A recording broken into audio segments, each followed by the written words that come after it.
नमस्कार, स्वागत है आपका। मैं हूं आपके साथ रोहित पुनेठा। लेकर आया हूं देश और दुनिया भर की खबरें बिना किसी लाग लपेटे। आप बस अगले 60 मिनट तक बने रहिए मेरे साथ आंख कान खोल के। और आइए अब देखिए टॉप 10 वीडियोस। वाराणसी में जमीन विवाद को लेकर दो पक्षों में हिंसक झड़प हो गई। जनसा थाना इलाके के राखी नेवेदा गांव में हुई झड़प के दौरान लोगों ने एक दूसरे पर लाठियों से भी हमला किया, जिसमें 6 से ज्यादा लोग घायल हो गए।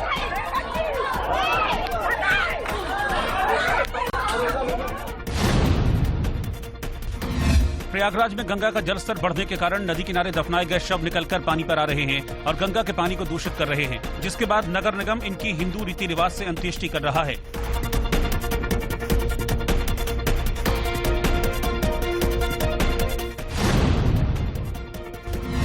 जम्मू कश्मीर के 614 युवाओं ने 11 महीने की ट्रेनिंग के बाद हुई पासिंग आउट परेड के बाद भारतीय सेना ज्वाइन कर ली।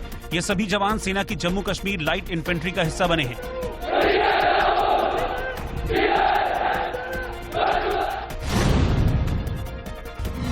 महाराष्ट्र के नागपुर में एनसीपी कार्यकर्ताओं ने पार्टी के वरिष्ठ नेता अनिल देशमुख के घर पर ईडी की कार्रवाई के खिलाफ विरोध प्रदर्शन किया और जमकर नारेबाजी की। महाराष्ट्र के पूर्व गृह मंत्री अनिल देशमुख के खिलाफ मनी लॉन्ड्रिंग के मामले में ईडी की जांच चल रही है।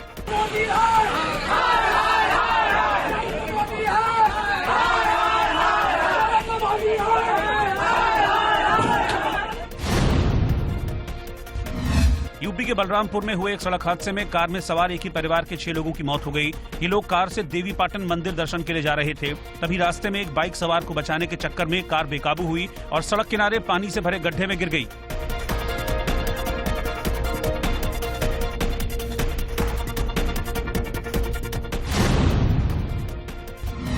यूपी के कानपुर में बर्रा थाना इलाके के एक वैक्सीन सेंटर पर जमकर बवाल हुआ। वैक्सीन लगवाने को लेकर हुए इस बवाल में इलाके के बीजेपी कार्यकर्ताओं ने बाद में थाना घेरकर हंगामा किया।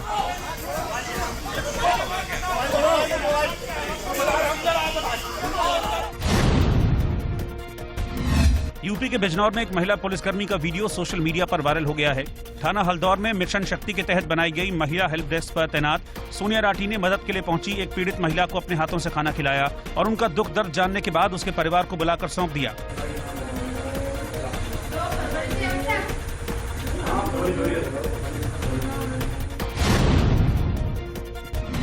राष्ट्रपति रामनाथ कोविंद दिल्ली के सफदरजंग रेलवे स्टेशन से एक स्पेशल ट्रेन में सवार होकर कानपुर की ओर रवाना हुए।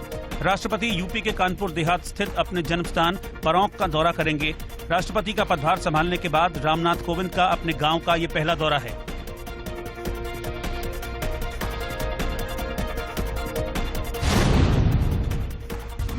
मुंबई के राजावाड़ी अस्पताल में एक मरीज की चूहे के काटने से हुई मौत के बाद 2 संगठनों ने विरोध प्रदर्शन किया। इस दौरान प्रदर्शनकारियों ने चूहेदानी बांटी ताकि आगे किसी मरीज की मौत चूहे काटने से न हो। शिवसेना शर्म करो, शर्म करो, शर्म करो। शिवसेना शर्म करो, शर्म करो, शर्म करो, शर्म करो। यूपी के गाजियाबाद में जिला अस्पताल परिसर में लगे बिजली के ट्रांसफार्मर में अचानक भीषण आग लगने के बाद हड़कंप मच गया। अफरा तफरी के बीच मौके पर पहुंची फायर ब्रिगेड की टीम ने आग पर काबू पा लिया।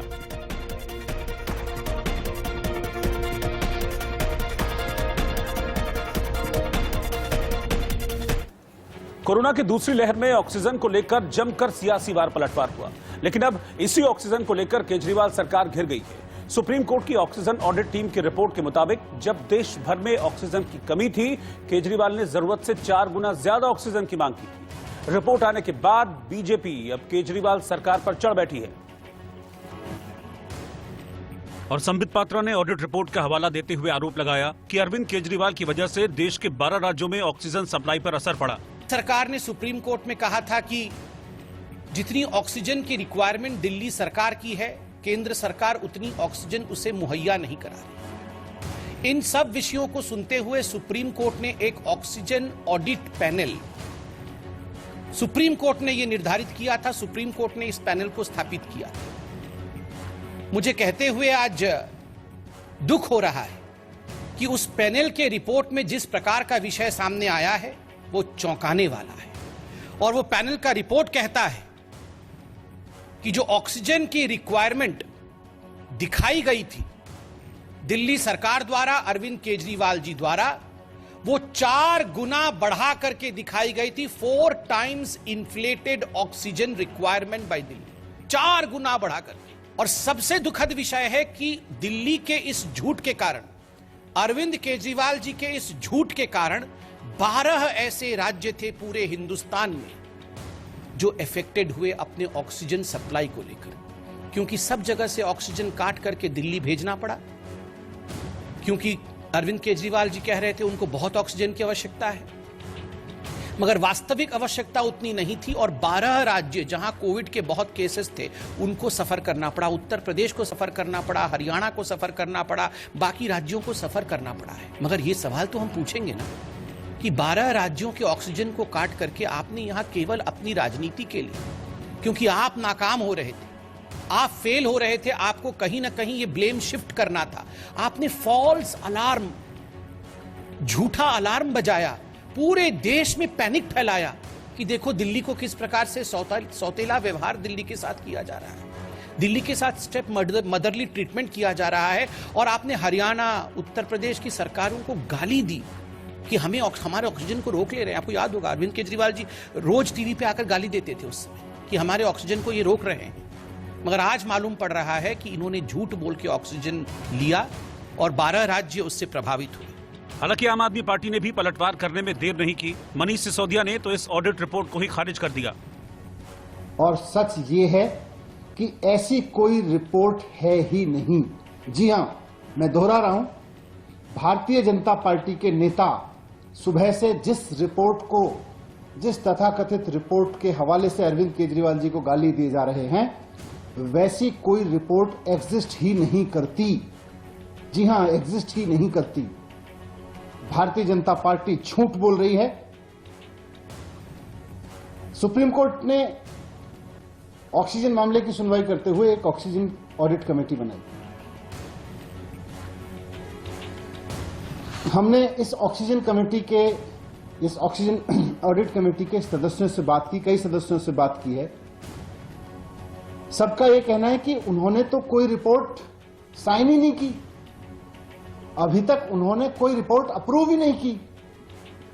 जब ऑक्सीजन ऑडिट कमेटी के सदस्यों ने कोई रिपोर्ट साइन ही नहीं करी है, जब ऑक्सीजन ऑडिट कमेटी के सदस्यों ने कोई रिपोर्ट ऑडिट ही अभी अप्रूव ही नहीं की है, तो फिर ये रिपोर्ट है कहां? ये कौन सी रिपोर्ट है? ये रिपोर्ट कहां से आई? दिल्ली में अप्रैल के महीने में जब कोविड अपनी पीक पे था तो ऑक्सीजन का संकट हुआ था। दिल्ली के वो लोग जिनके कोई अपने हॉस्पिटल में भर्ती थे, वो इस बात को जानते हैं कि दिल्ली में ऑक्सीजन की किस तरह से कमी हुई थी। और इस मैनेजमेंट की पूरी तरह से जिम्मेदारी केंद्र सरकार की है, क्योंकि उसने पूरे देश में ऑक्सीजन मैनेजमेंट का बंटाधार कर दिया था, पूरे देश में ऑक्सीजन का मैसअप कर दिया था। डॉक्टर्स ने चिल्लाया, हॉस्पिटल्स ने चिल्लाया, उसकी जिम्मेदारी लेने की जगह Bharatiya Janata party BJP headquarter में बैठ के कोई मनगढ़ंत रिपोर्ट बनाती है और फिर उसको जारी करके कहती है ये ऑक्सीजन ऑडिट कमेटी की रिपोर्ट है। शर्म आनी चाहिए भारतीय जनता पार्टी के नेताओं को, ये महाझूठ बोलते हुए। बीजेपी हेडक्वार्टर में बैठ के रिपोर्ट बनाते हो और उसको ऑक्सीजन ऑडिट कमेटी की रिपोर्ट कहते हो। अगर ऑक्सीजन ऑडिट कमेटी ने कोई रिपोर्ट बनाई है तो भारतीय जनता पार्टी के नेता और तथाकथित बड़े बड़े नेता जो केंद्रीय मंत्री हैं, वो रिपोर्ट जारी करें और बताएं कि उस पर कहां है ऑक्सीजन कमेटी रिपोर्ट साइन। तमाम लोगों को गाली दे रहे हैं जिन्होंने अप्रैल में ऑक्सीजन के मिसमैनेजमेंट के कारण, केंद्र सरकार के ऑक्सीजन मिसमैनेजमेंट के कारण अपने लोग खोए। वो तमाम लोग झूठ बोल रहे हैं जो बेचारे चिल्ला रहे थे अप्रैल में कि भाई हमारा मरीज हॉस्पिटल में भर्ती है, उनको ऑक्सीजन की जरूरत है, ऑक्सीजन का इंतजाम करवा दीजिए। वो सारे डॉक्टर्स झूठ बोल रहे हैं जो कहते थे भाई हमारे यहां हॉस्पिटल में ऑक्सीजन की कमी है। वो सारे हॉस्पिटल झूठ बोल रहे हैं जो कहते थे हमारे यहां संकट खड़ा हो गया है, ऑक्सीजन नहीं मिल पा रही है। वो सारे लोग झूठ बोल रहे हैं जो कोर्ट में गए थे, पेशेंट्स कोर्ट में गए, पेशेंट के अटेंडेंट कोर्ट में गए, हॉस्पिटल्स कोर्ट में गए, वो सब लोग झूठ बोल रहे हैं। ऑक्सीजन पर सुप्रीम कोर्ट ने एम्स के डायरेक्टर रणदीप गुलेरिया की अगुवाई में एक कमेटी बनाई, जिसमें कई सदस्यों के साथ दिल्ली सरकार के प्रधान सचिव भूपिंदर एस भल्ला भी शामिल थे। कमेटी के मुताबिक उसे दिल्ली के 183 अस्पतालों ने ऑक्सीजन की खपत का आंकड़ा दिया। कमेटी ने ऑक्सीजन की वास्तविक खपत का आकलन किया। इसके लिए ऑक्सीजन की जरूरत पर केंद्र और दिल्ली सरकार के फॉर्मूले का इस्तेमाल किया गया। रिपोर्ट के मुताबिक 183 अस्पतालों के लिए केजरीवाल सरकार ने 1140 मीट्रिक टन ऑक्सीजन की मांग की, जबकि अस्पतालों को सिर्फ 209 मीट्रिक टन ऑक्सीजन की जरूरत थी। यहां तक कि दिल्ली सरकार के फॉर्मूले से भी सिर्फ 391 मीट्रिक टन ऑक्सीजन चाहिए थी। रिपोर्ट में ऐसे अस्पतालों का नाम दिया गया है जहां बेड कम थे लेकिन ऑक्सीजन की डिमांड ज्यादा हुई। कोरोना की दूसरी लहर जब पीक पर थी तो केजरीवाल ने केंद्र सरकार को कई बार ऑक्सीजन को लेकर निशाने पर लिया था और बीजेपी शासित राज्य हरियाणा पर सप्लाई रोकने का आरोप लगाया था। अब 4 गुना ज्यादा ऑक्सीजन मांगने का आरोप जब केजरीवाल पर लगा तो उन्होंने ट्वीट किया और लिखा, मेरा गुनाह, मैं अपने 2 करोड़ लोगों की सांसों के लिए लड़ा। जब आप चुनावी रैली कर रहे थे, मैं रात भर जागकर ऑक्सीजन का इंतजाम कर रहा था। लोगों को ऑक्सीजन दिलाने के लिए मैं लड़ा, गिड़गिड़ाया। लोगों ने ऑक्सीजन की कमी से अपनों को खोया है, उन्हें झूठा मत कहिए, उन्हें बहुत बुरा लग रहा है। हालांकि अरविंद केजरीवाल के इस इमोशनल ट्वीट से सियासत खत्म नहीं हुई। एक ओर आम आदमी पार्टी तो दूसरी ओर विरोधियों ने मोर्चा खोल रखा है। उसको झुठलाने की बीजेपी कोशिश कर रही है।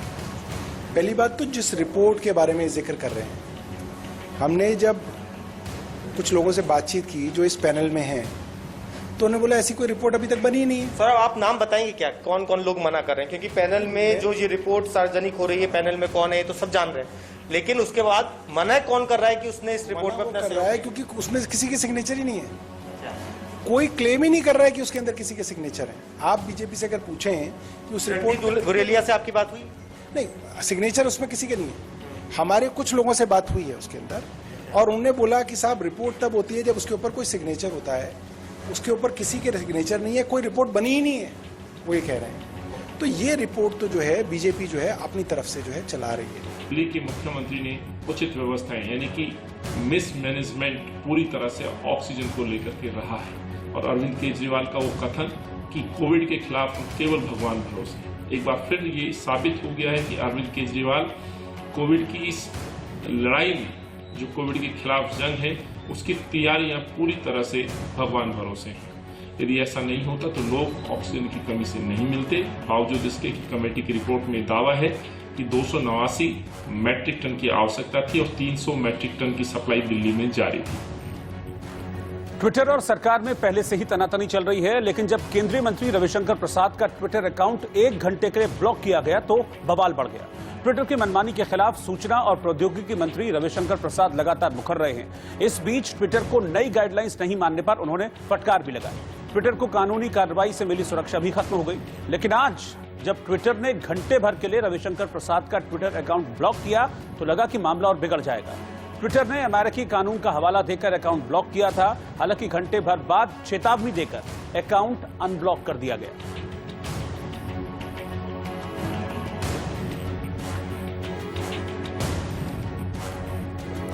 अकाउंट ब्लॉक होने पर रविशंकर प्रसाद ने नाराजगी जाहिर की और कहा कि अगर ये धमकी है तो इसकी वजह से समझौता नहीं होगा, ट्विटर को नई गाइडलाइंस का पालन करना ही होगा। उन्होंने कहा कि 1 घंटे तक मेरे अकाउंट एक्सेस पर रोक लगा दी गई। ट्विटर ने आईटी नियमों का उल्लंघन किया है। अकाउंट ब्लॉक करने से पहले जानकारी मुझे नहीं दी गई। किसी टीवी चैनल ने इंटरव्यू शेयर करने पर शिकायत नहीं की। मनमानी रुकने के डर से ट्विटर इन गाइडलाइंस को नहीं मान रहा है। नई आईटी गाइडलाइंस ट्विटर को माननी ही होंगी। किसी भी तरह का कोई समझौता इसमें नहीं किया जाएगा। और यह मामला सियासी तौर पर भी गर्मा गया है। कांग्रेस के नेता शशि थरूर ने कहा कि संसद की स्थायी समिति ट्विटर से सफाई मांगेगी। रविशंकर और मेरे अकाउंट को ब्लॉक करने पर जवाब मांगा जाएगा। थरूर आईटी पर संसद की स्थायी समिति के चेयरमैन हैं। उन्होंने कहा है कि ट्विटर से हम गाइडलाइंस के बारे में भी डिटेल में पूछेंगे। इधर पंजाब कांग्रेस की कलह है कि सुलझने का नाम ही नहीं ले रही है और राहुल गांधी लगातार पंजाब के नेताओं से मुलाकात पर मुलाकात कर रहे हैं। पिछले कई दिनों से यह सिलसिला चल रहा है। राहुल की कोशिश है कि नेताओं से बातचीत करके उनका असंतोष दूर किया जाए और नेतृत्व को लेकर कोई आखिरी फैसला किया जाए। लेकिन सिद्धू के तीखे तेवर की वजह से कांग्रेस लीडरशिप को निर्णय लेने में दिक्कत आ रही है और इसी सिलसिले में राहुल ने पंजाब के विधायकों से भी मुलाकात की।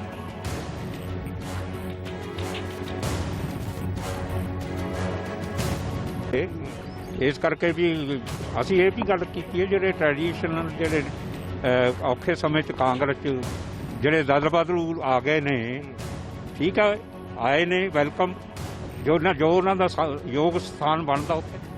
और इस वक्त की बड़ी खबर आपको बता दें, एनसीपी प्रमुख शरद पवार का बयान सामने आया है। राष्ट्रमंच की जो बैठक हुई थी, उस बैठक पर शरद पवार ने बयान दिया है। उन्होंने कहा कि कांग्रेस को साथ लाकर ही हम गठबंधन पर विचार करेंगे। ये तभी संभव हो पाएगा जब कांग्रेस साथ होगी।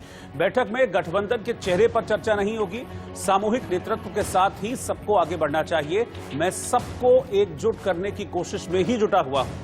महाराष्ट्र में कांग्रेस के अकेले चुनाव लड़ने पर उन्होंने कहा कि अकेले चुनाव लड़ना कांग्रेस का अधिकार है। हर पार्टी खुद को मजबूत बनाने की हकदार है।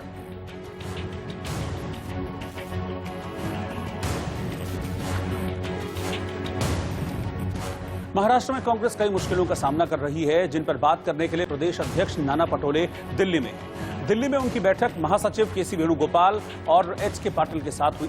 माना जा रहा है कि विधानसभा के स्पीकर की तरफ से सदन में नामांकित किए जाने वाले नामों पर चर्चा हुई, लेकिन बड़ा मसला शिवसेना का आक्रामक रुख है। इसके अलावा शरद पवार का ऊंचा होता कद और तीसरे मोर्चे की सुगबुगाहट भी कांग्रेस के लिए चुनौती है। चर्चा है कि इन अहम मुद्दों पर नाना पटोले कांग्रेस लीडरशिप की राय लेने ही दिल्ली आए।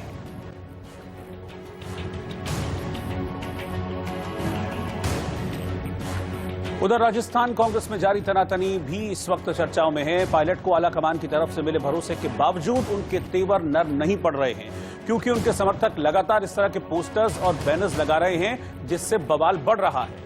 टोंक में पायलट का पोस्टर लगाया गया, जिस पर लिखा है कि पायलट आ रहा है। ये बैनर टोंक के ही समाजसेवी और पायलट समर्थक ने लगाया है। पायलट भी टोंक से ही विधायक है। शहर के घंटाघर और छावनी चौराहे सहित कई जगहों पर बड़े बड़े बैनर्स और होर्डिंग्स भी लगाए गए। मैसेज जयपुर और दिल्ली को देने की कोशिश की जा रही है। अध्यक्ष शेरलाल संघर्ष समिति आज मैंने टोंक शहर के अंदर टोंक विधायक उप मुख्यमंत्री सचिन पायलट जी के लिए, क्योंकि हम लोग उनको तहे दिल से चाहते हैं, यहाँ की जनता चाहती है, पूरे राजस्थान की जनता चाहती है। हर बच्चे के दिल के ऊपर सचिन पायलट है, उनके नाम की आंधी आ रही है। हमने उसको लेकर आज टोंक शहर के अंदर हर चौराहे पे हर जगह बड़े बड़े होर्डिंग लगाए हैं। पायलट आ रहा है, पायलट आ रहा है। राजस्थान की जनता के मुंह पे एक ही नाम है कि राजस्थान में सचिन पायलट, सचिन पायलट, सचिन पायलट है। वहीं राजस्थान कांग्रेस के दिग्गज नेता महेश जोशी दिल्ली पहुंचे। वहां अजय माकन से उनकी मुलाकात हुई और दावा किया कि इसमें कोई दिक्कत नहीं है। तो बोलने वाले लोग हैं, चाहे वो कोई भी हो, आपको उन लोगों से बात करनी चाहिए जो बोल रहे हैं। मैं ये कह सकता हूं कि हम राजस्थान की जनता की कोरोना से जो लड़ाई है, उस लड़ाई को सरकारी स्तर पर बहुत अच्छे से लड़ रहे हैं। हम पार्टी के स्तर पर बहुत अच्छे से लड़ रहे हैं। पहली बार ऐसा हुआ है इस कोरोना काल में कि कांग्रेस का कार्यकर्ता पूरे तरीके से समर्पित भाव से कोरोना की सेवा के लिए सड़कों पर है, और बाकी सारे राजनीतिक दल और दूसरी पार्टियां वो राजस्थान में सीन से गायब हैं। और वक्त एक छोटे से ब्रेक का है, लौट रहे हैं फौरन वापस।